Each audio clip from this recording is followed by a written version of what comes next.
मध्ये आणि 13 एक जरा मागे असतात ना, 13 जणी आहोत आम्ही. आणि अक्षरशः आमचं माहेर पण केलेलं आहे नचिकेत. म्हणजे आम्हाला रोज बोट फिश असायची, टाइम टू टाइम चहा नाश्ता, हॉटेल सुद्धा इतकं सुंदर. आणि आता आम्हाला घरी गेल्यावर टेन्शन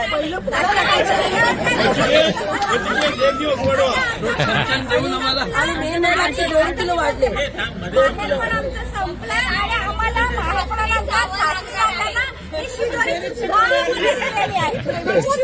खूप चांगलं एकदम. म्हणजे त्यांची जी मॅनेजमेंट आहे अतिशय सुंदर.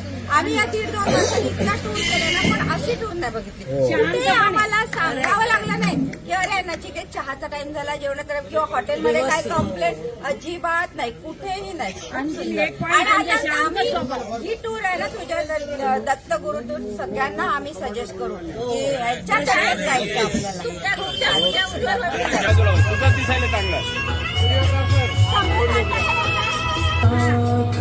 देता है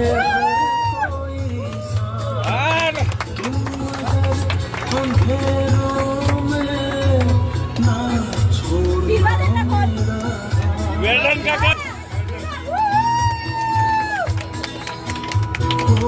मी सौ स्वाती चंद्रशेखर आत्माने. दत्तगुरूच्या परिवारासोबत माझी ही पहिलीच ट्रिप होती जगन्नाथपुरीची. आणि खूप सांगायला आनंद वाटतो की ह्या जगन्नाथपुरीच्या दर्शनाबरोबर माझी 4 धाम आणि 12 ज्योतिर्लिंग यात्रा पूर्ण झालेली आहे. त्याच्यामुळे विशेष आनंद आहे या गोष्टीचा. आमचे टीम लीडर सचिनजी यांनी खूप काळजी घेतली. हॉटेल खूप छान होतं, फूड ऑसम होतं. रोज वेगवेगळी मिठाई आणि पदार्थ खायला दिले. ओडिसाचा रसगुल्लाही दिला त्याने आम्हाला. आणि मला खूप छान मैत्रिणी मिळाल्या. आम्ही एवढा एन्जॉय केला.